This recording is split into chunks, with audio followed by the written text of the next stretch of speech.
Also, for those of you that weren't here on Friday, we canceled the previous, I'm so sorry, I should have sent out an email. I thought I did, but apparently I didn't.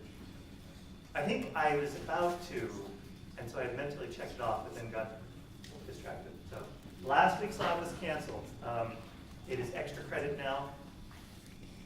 This week's lab was also previously canceled, so you have nothing to do this week except for your readings. But you might want to start on the Wasserstein-GAN lab, which is the next lab.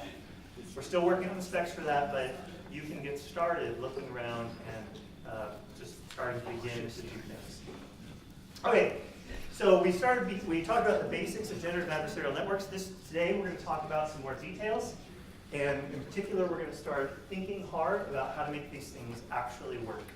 So we're going to talk about problems with GANs and then how we overcome them. We'll also cover several applications of GANs. Yes? Piazza says that Lab 9 has been posted. I think it's called Lab 8. Sorry. I asked a question about that earlier, and there's been a little bit of confusion on Piazza. So the general lab spec is up. It talks about the data set. It talks about what you're expected to implement, sort of the shape of the final project. But what is not up yet is the scaffolding code that we'll give you to help you succeed. So you can start reading through the spec and just begin to, for example, as part of the spec, you need to read a paper. And you should do called the Improved Wasserstein-GAN, which we'll talk about today. Okay, all right, any other questions about that?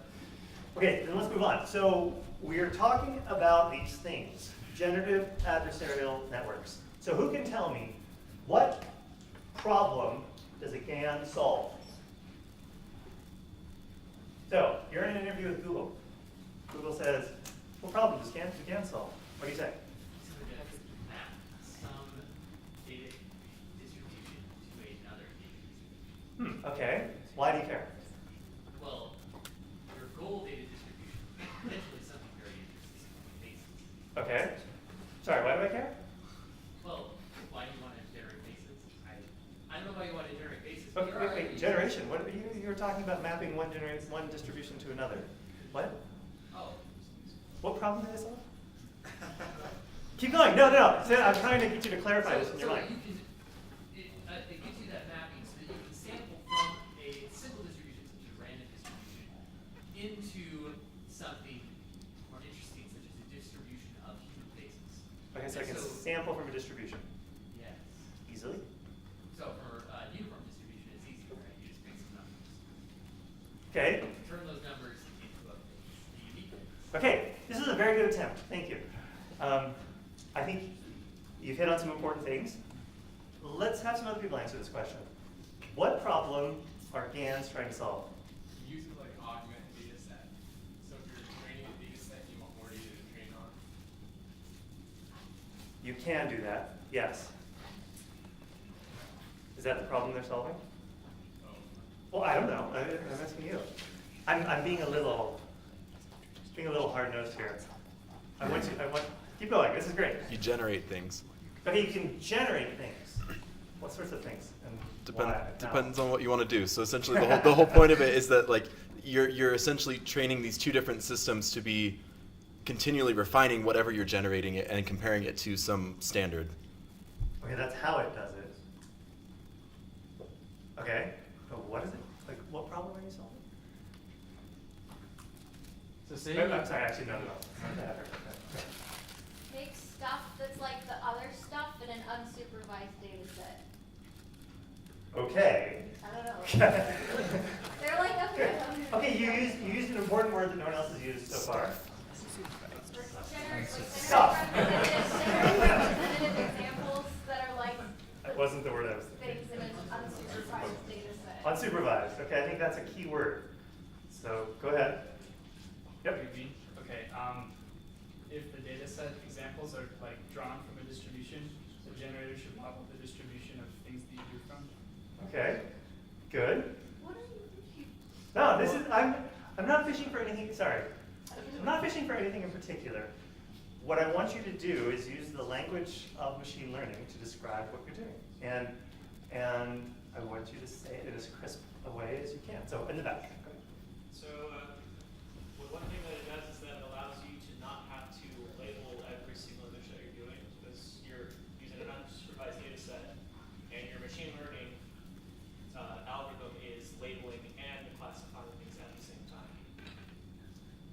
Yeah, I would say there's no classification going on, but you're right that it's unsupervised learning.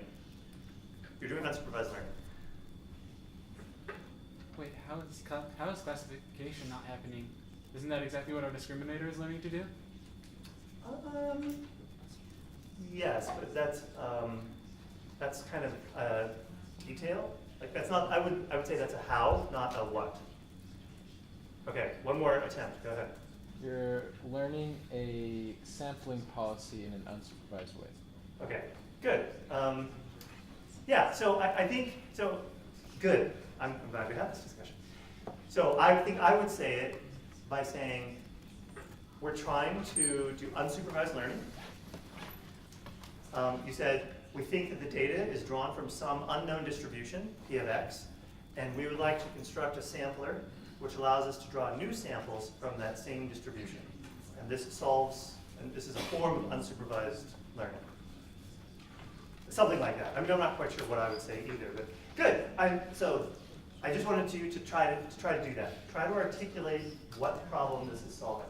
So, but I think the keys are unsupervised learning, and we're drawing a sample. We're trying to come up with a way to draw a sample of things that are similar to or coming from the same distribution as the true distribution that our data was drawn from.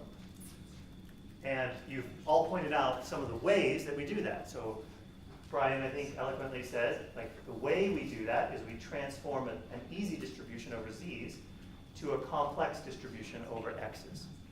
How do we do that? Well, we set up this adversarial game between a generator and a discriminator. We're classifying things, and there's some loss function and all that. That's how we do it.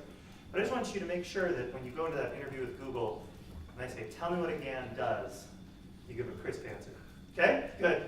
So we have a discriminator and a generator. By the way, let's talk a little bit about these z vectors. So we're going to talk a lot about them today as we go through some of the problems of generative adversarial networks.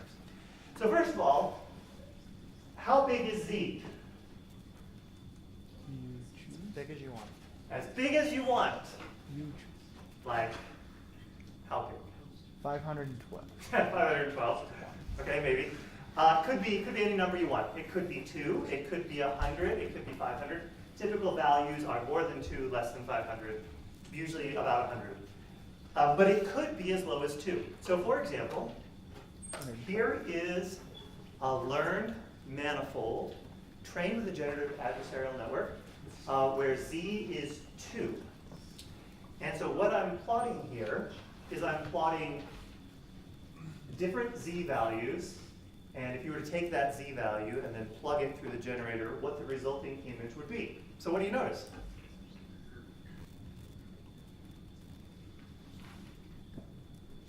What do you notice? Yeah. The ones are in the middle. The ones are in the middle. Ah, kind of interesting. I'm not, They're like the simplest character. Right? maybe because they're the simplest? Yeah, maybe. It seems like sort of vaguely reflected over x, or like the like y equals negative x-axis. So like, there's like you have 7s in the top left, and you have like 9s to the right, and some 9s below it. And then Oh, yeah, I see what you you're have like saying. zeros kind of farther on the right, and then zeros down farther below. Some zeros there and some zeros over here. And, Here. and bottom left. But like Oh, bottom left. Oh, I is see. Yeah, oh, I see. reflected across. So Yeah, so you're saying there's maybe a symmetry across this axis? a little bit. Yeah, that's interesting. I never thought about that. Keep going. Yeah, there's some zeros up there too. Looks like a distribution of Looks samples. like a distribution. Okay, good. You could kind of like a spectrum of the numbers, how they like kind of morph from one number to Yeah, another. that's really interesting, right? It's sort of naturally learned to position similar numbers close to each other. So you see that most clearly with like 3s and 8s. And somewhere in between here there's a transition and we can't really tell. Although that's not always true. Like there are some sharp boundaries. Like if you happen to sample that z, you'll get a 1, and if you move just a little bit to the right, there's some cliff and it transitions to a 0.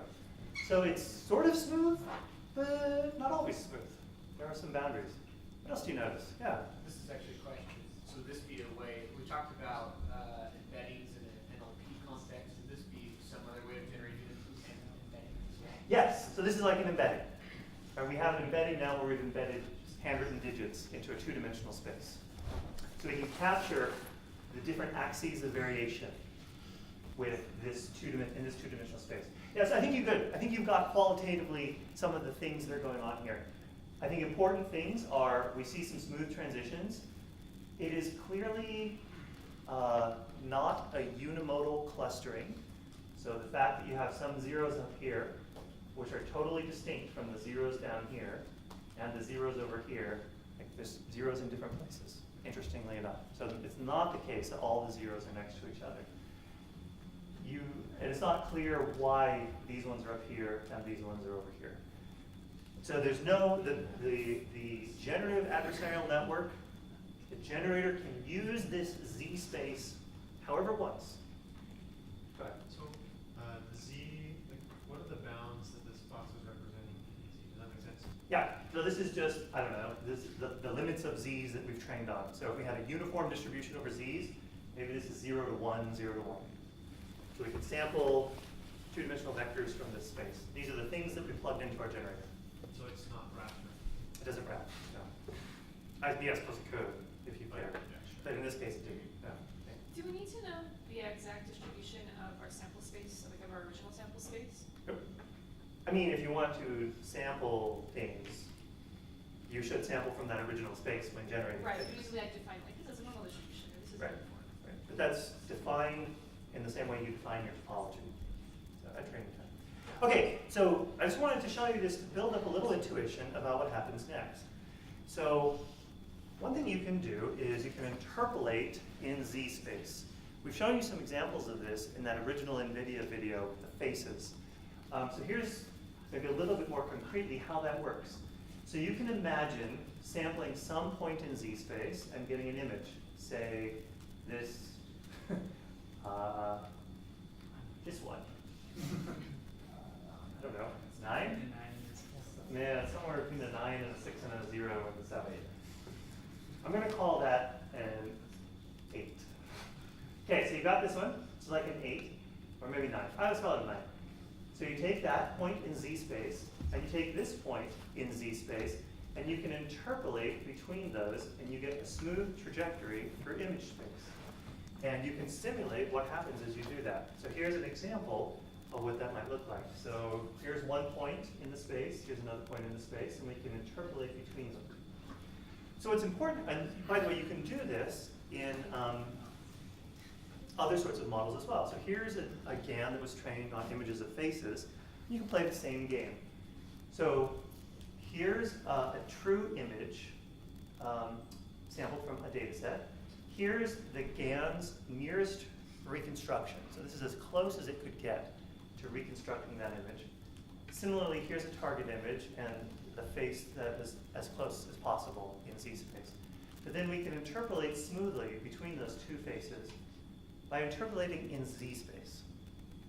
Okay, so we just figure out which Z's correspond to those two faces, and then we can just go between them and generate faces all along the way.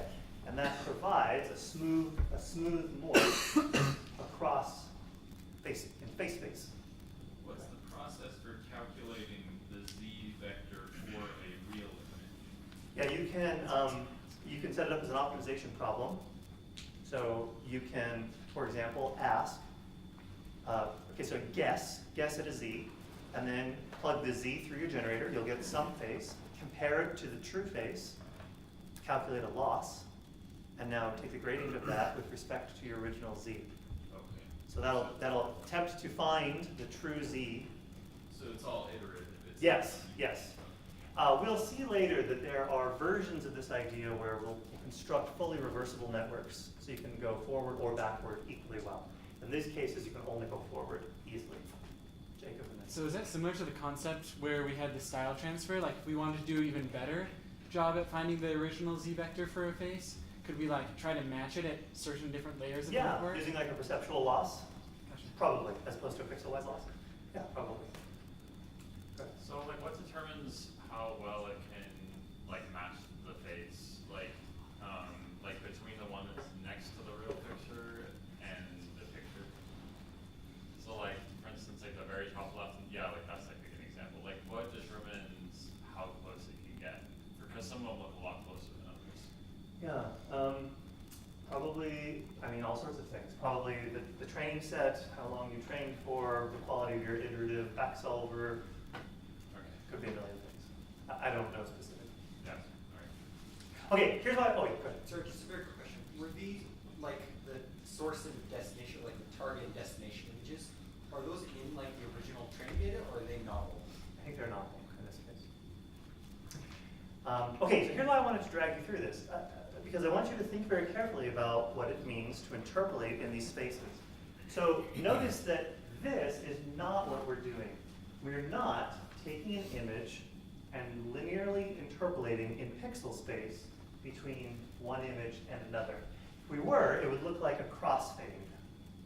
That's what pixel-wise interpolation would look like. That's clearly not what's happening.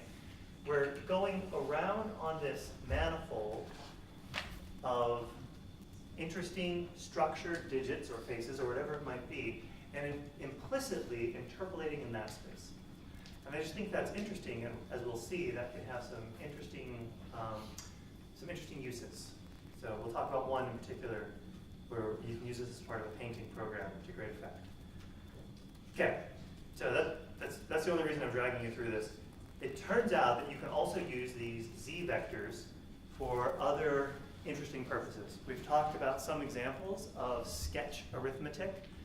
You can do the same kind of thing with the Z vectors that you learn out of GANs.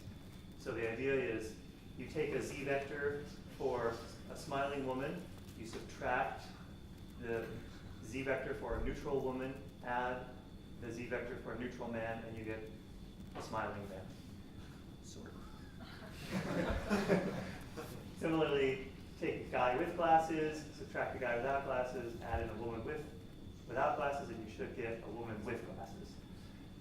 So it's kind of interesting that these Z vectors support different sorts of linear operations, analogical reasoning as well as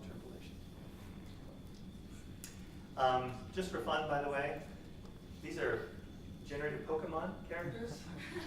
So you can, like, people have used this for all sorts of things. They've done things like album art for CDs, and this is a fun one. You can go watch, you can go Google GANs and things that people generate. There's all sorts of fun and interesting examples. Okay, so today we're going to talk though about the problems with GANs and how to make it work in practice. So there are 4 main problems. The first is called mode collapse, and here's the idea. The idea of mode collapse is, let's imagine that I have some data set, and imagine that there's some clusters in my data set. A very easy way for a generative network to fail is for it to focus all of its modeling effort on just a handful of images. So for example, one thing a generator could do is learn to ignore Z entirely and always output the same face and make it a really good one. So that would satisfy the discriminator, because the discriminator would look at it and say, this is an awesome face. But you wouldn't have captured the distribution over faces. That's called mode collapse. And in its most extreme form, you just memorize 1 or 2 examples. Yes? But wouldn't the discriminator figure out that most of the time when that face comes up, that it's probably fake? Yes, sort of. So this, you can get into a situation where, I don't know, it's like gimbal lock or something. Something about the signals get crossed and you can't escape from this minimum. Or maybe you learn just like 6 faces, and so there's enough diversity so that every given batch you sort of have a new one, but really you're just iterating over 6 of them, and you're a little bit ahead of the discriminator, can't keep up, or something like that. But in general, samples from your generator may not be as diverse as samples from your true data set. By the way, we see this a little bit even in the high quality face generated things where everybody has perfectly white teeth and their skin is without blemish, and like some of the details of the diversity of the data aren't actually captured. And that's because what we're learning is not quite the right distribution. Okay, near meaningless loss curves. What this means is that as you're training again, if you look at the value of the loss function, it sort of goes down and then sort of oscillates. And unfortunately, there doesn't seem to be a correlation between how the loss function is going down and how well your GAN is performing. So it's very difficult to know if, wow, should I train for like 2 more hours? I don't know, it went down like 1%. Was that good or bad? It's very hard to tell with traditional loss functions. There's also this problem of oscillating training, which we'll discuss non-conservative vector fields here in just a minute. And then there's also this problem of vanishing gradients. So as your discriminator gets better, better, and better, it can be hard to find gradients for the generator to be able to use. So largely, like roughly speaking, there are 2 big solutions to all of these problems. And they're really 2 sides of the same coin. Number 1, we need to understand the optimization space that's actually going on under the hood a little bit better. And number 2, we need to think about the cost function that we're using.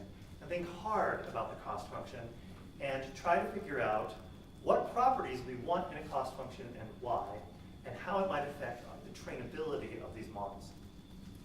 So we're going to talk about both of these things in turn today, and hopefully get to the point where we understand why this paper, Improved Training of Wasserstein GANs, has been so significant, and why it is that we picked this as the thing that you're going to implement for your next lab. Okay, so let's talk about conservative vector fields really quickly. Okay, so here's, I just learned all about this last year when I gave this lecture for the first time. I'm really excited about it. So the idea of a conservative vector field is the following. Every vector field that you've ever dealt with so far has been conservative. Here's what that means. It means nothing crazy happens. So well behaved. And so if we have some function, a scalar valued function of some space. So think, for example, this is a loss function and x is some parameter space. Could be huge, could be like 10 million dimensions. If you take the gradient of that loss function with respect to the parameters, you get some field where for every point in the space, there's a direction, and the gradient says go in that direction. A conservative vector field means that gradient field is going to look reasonable and have certain properties. For example, that there are things like minima. A non-conservative vector field happens when you get something like this. So when I say vector field, by the way, this is what I mean. Every point in space has a vector associated with it. So think of this as some parameter space. Every point here has some direction associated with this, the gradient. This is a non-conservative vector field.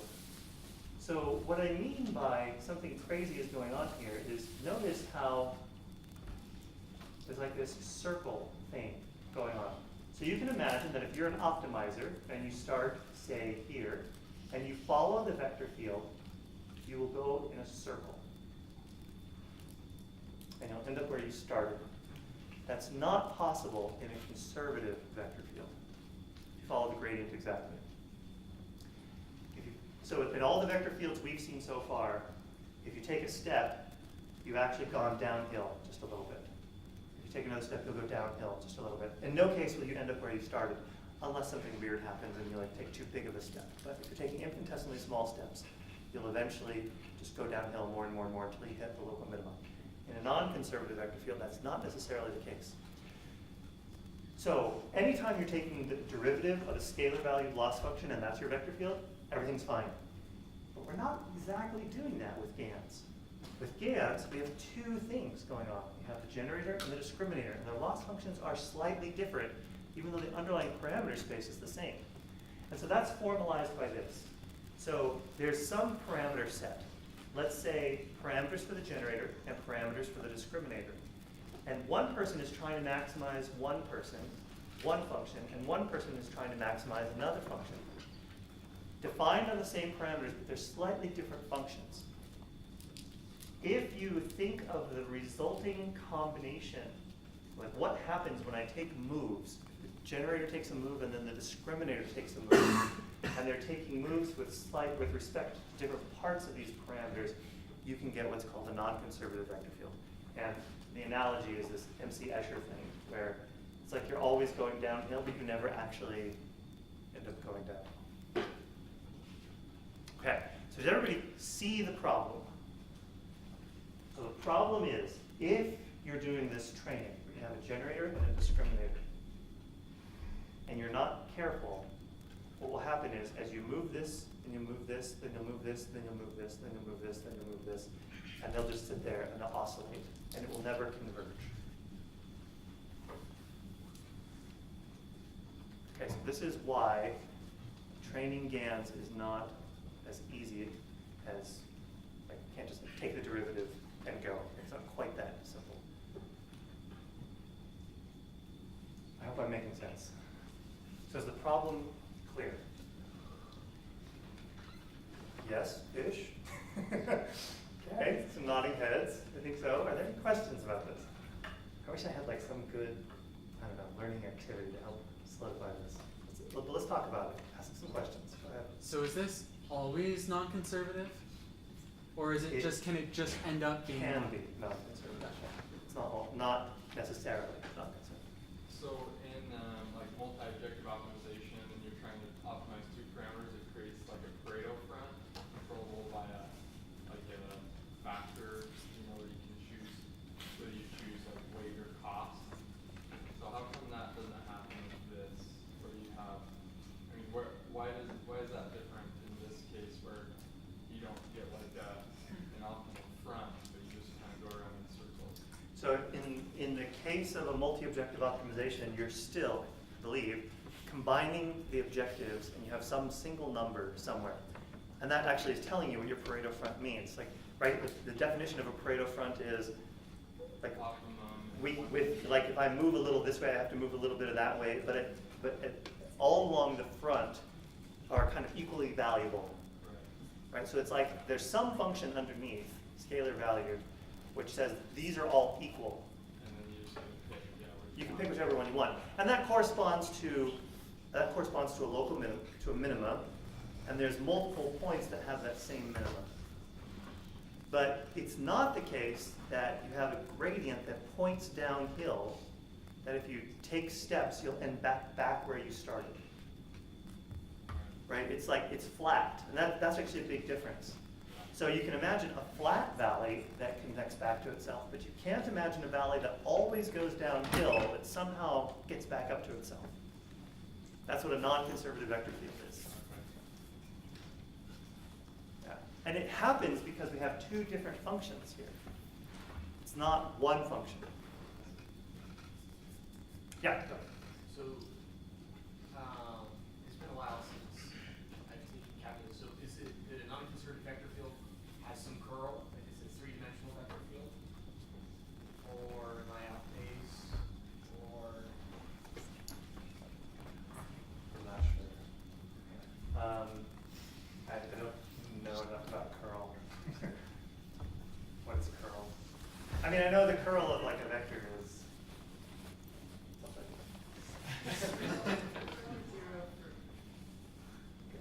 Tracy, physics professor. The curl is 0 for conservative.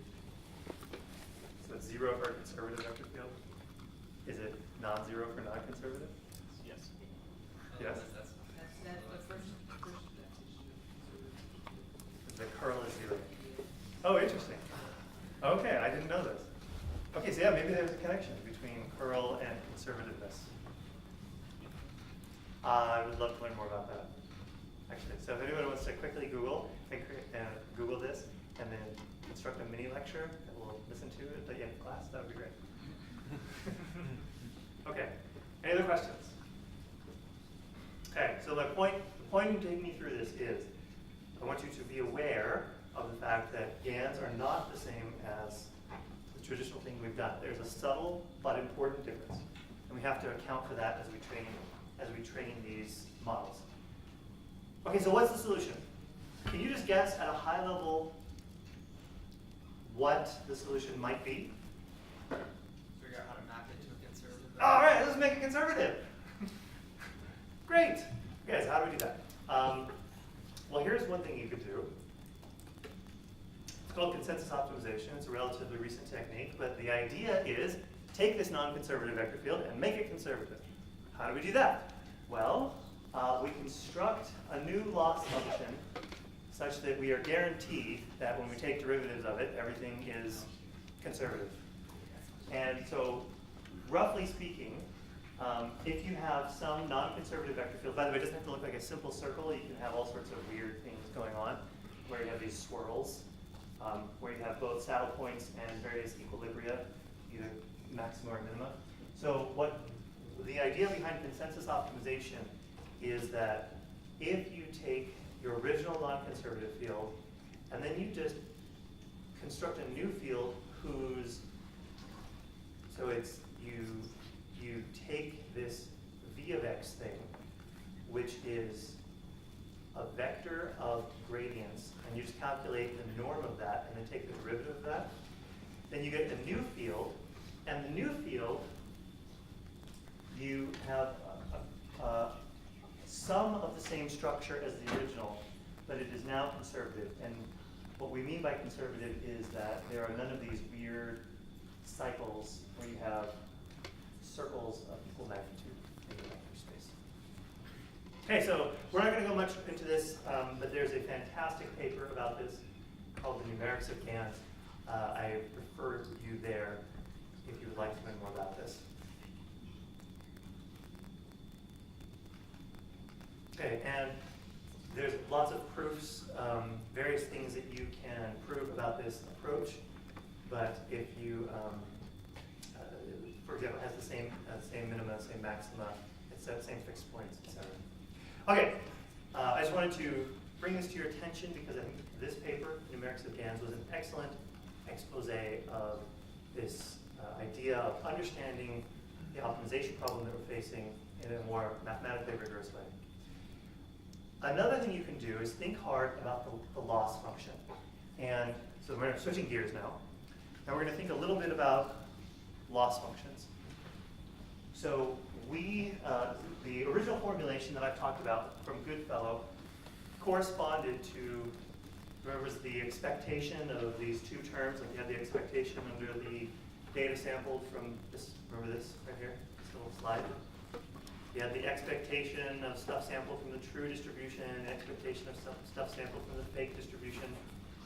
So this was, you can derive this by considering the divergence between your original data distribution and your fake distribution, and calculating something called the Jensen-Shannon divergence between those two. This is related to the Kale divergence. But you could use other divergences as well. And so Wasserstein-Gans came about by thinking hard about how do we compare our fake distribution to our true distribution. That's the question that they wanted to ask. And they said, well, what we need is what's called a divergence. So have we ever talked about divergences in this class?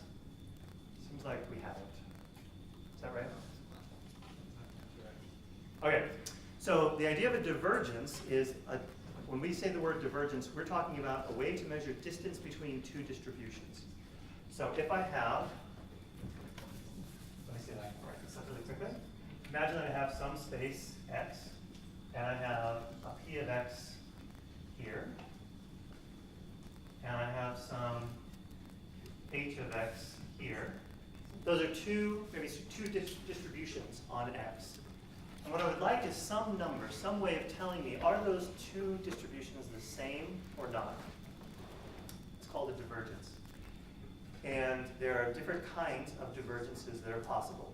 For example, the Kale divergence is defined between two distributions, r and g, as the integral over the space x. So we're going to sum over all x, and we calculate the log ratio of the two times p under r of x. So this is the expected log odds of the distribution.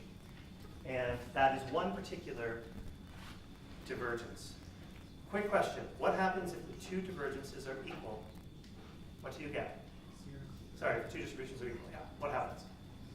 Zero, right? Because this and this will be equal, that'll be 1, the log of 1 is 0, 0 times anything is 0, the integral of a bunch of zeros is 0, Kale is 0. So the Kale divergence is cool, and you can prove that it's positive otherwise. So Kale divergence is great because it says if the KL divergence between two distributions is positive, then that means they're not the same. But as they get closer and closer and closer together, if they match exactly, then the KL divergence will be 0. So that gives us a natural cost, so you can use it as a loss function. The Jensen-Shannon divergence that we've been using implicitly for GANs is defined as the sum of, but the KL divergence is not symmetric.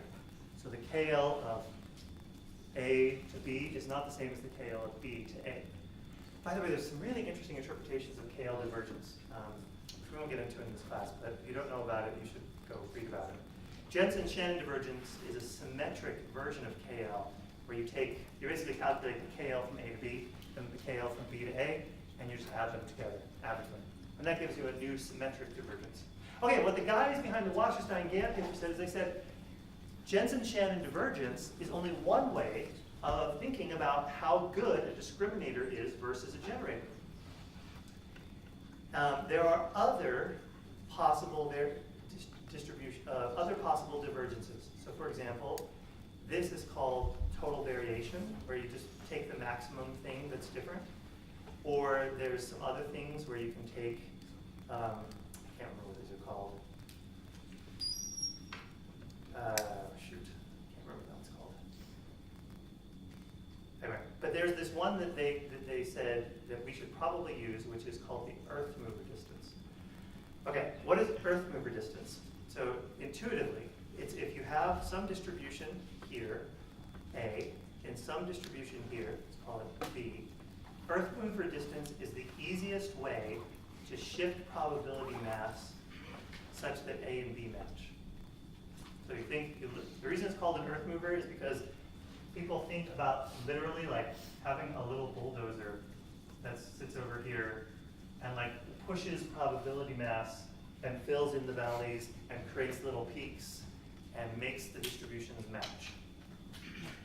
So what is the simplest possible way to adjust one distribution to match another?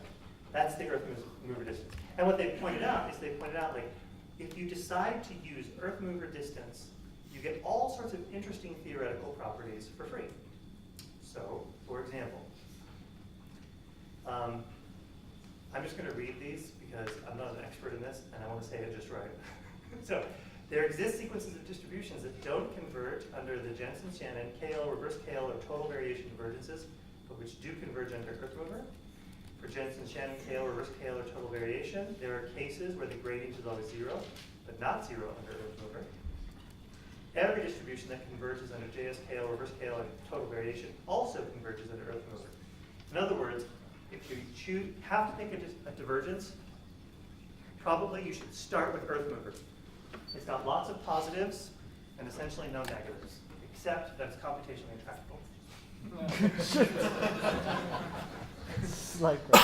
Yeah. So there's this problem. And the key problem is this. It's a very technical problem, but the problem is that it requires the discriminator. So the discriminator is a function of some sort, and that function has to lie in the space of one Lipschitz continuous functions, which is just this bizarre little technical condition. So Lipschitz says something about the smoothness of the function. One Lipschitz says something about the specific curvature.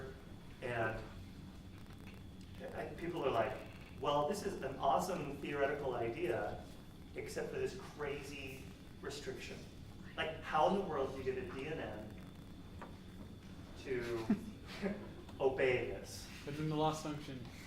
Actually, that is exactly what you do. You stick in the loss function. So the original solution to this was they said, well,